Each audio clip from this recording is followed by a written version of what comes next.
자, 떠다니는 미래 도시에 대한 생각은 우리가 생각하는 것보다 더 예전으로 거슬러 올라갑니다. 줄 베르는 1895년 그의 공상과학 소설 프로펠러 아일랜드에서 이런 섬을 묘사했습니다.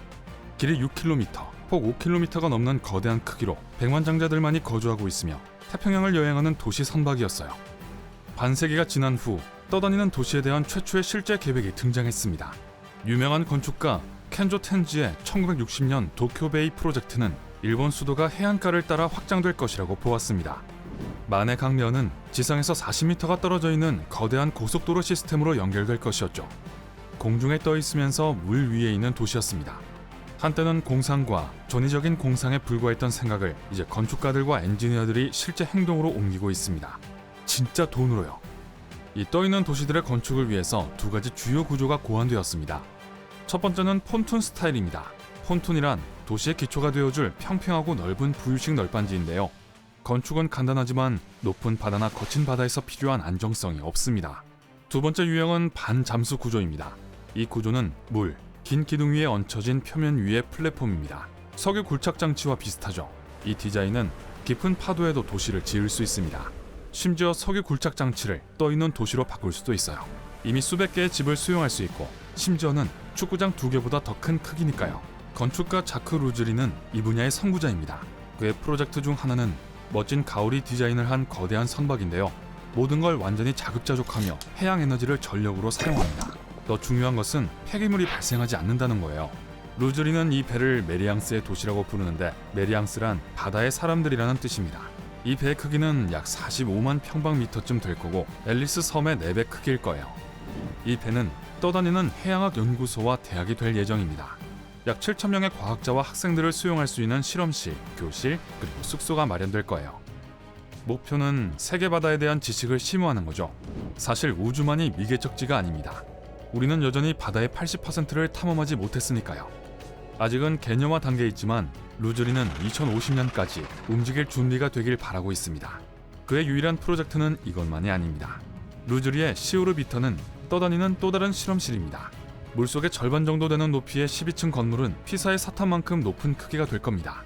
해류를 따라 표류하도록 설계되어 있지만 항로를 변경하거나 조종할 수 있는 프로펠러도 있습니다.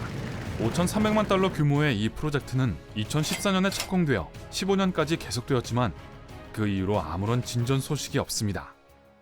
유사한 잠수함 실험실은 이미 존재합니다. 다만 아쿠아리스는 훨씬 더 작지만 움직일 수 없죠. 아쿠아리스는 플로리다 키즈 해안에 있는 평범한 크기의 수중 연구소로 나사의 극한 환경 임무 수행에 소속입니다.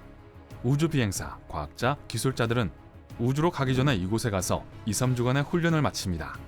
이 수중 정거장은 위성이나 다른 행성 또는 달에서 인간에게 부적절한 생활과 작업 환경을 시험해 보기에 완벽합니다. 전 세계의 디자이너들은 자기들만의 떠있는 도시 프로젝트를 갖고 있습니다. 비공식적으로 중국의 아틀란티스라고 불리는 이 모듈은 해저 터널로 서로 연결된 육각형의 초고층 빌딩으로 지어질 예정입니다. 태양, 물, 바람의 힘으로 움직이죠. 그리고 수중도시의 모든 교통수단은 전류로 움직이게 될 것입니다.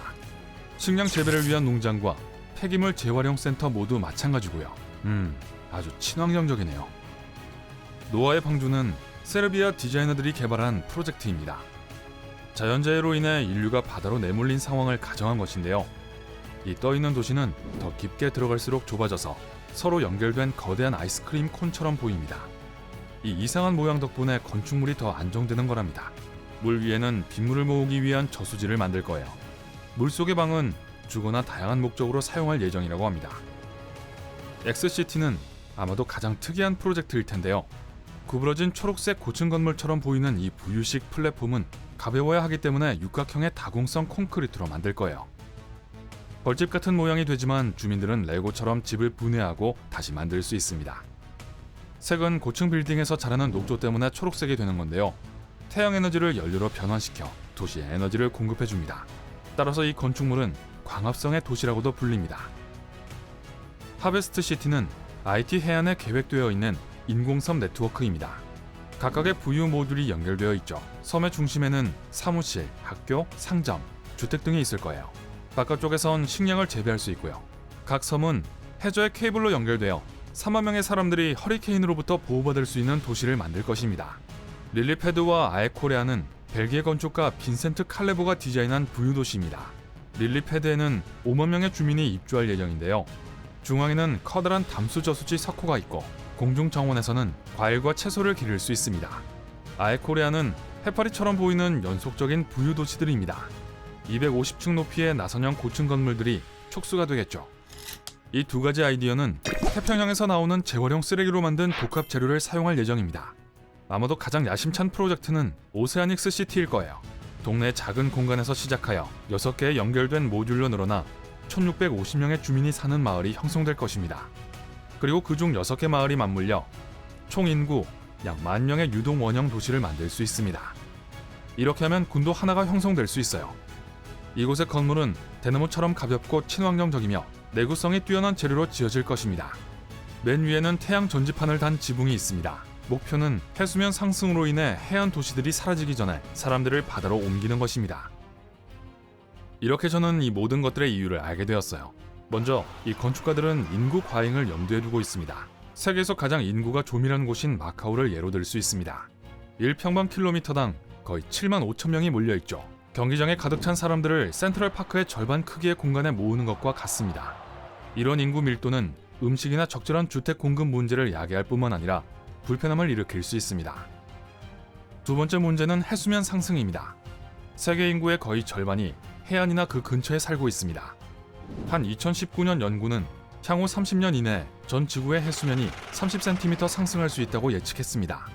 50년이 지나면 60cm가 넘을 거예요. 모든 것이 아주 먼 미래의 이야기 같지만 현재 전 세계에는 이미 부유도시가 존재합니다. 우선 베트남의 하롱베이에는 물 위에 마을이 가득 차 있습니다. 1600명의 주민들이 대대로 그렇게 살아왔죠. 빈통을 서로 묶어 미래의 집을 위한 기반을 다졌습니다. 여름에 바다가 잔잔해지면 집들은 떠다니고 폭풍이 잦아지는 겨울에는 집을 묶어 안정성을 높입니다. 이 떠있는 어촌의 주민들은 대부분의 삶을 물 위에서 보냅니다. 드물지만 몇 년 동안은 육지에 가지 않기도 하고요.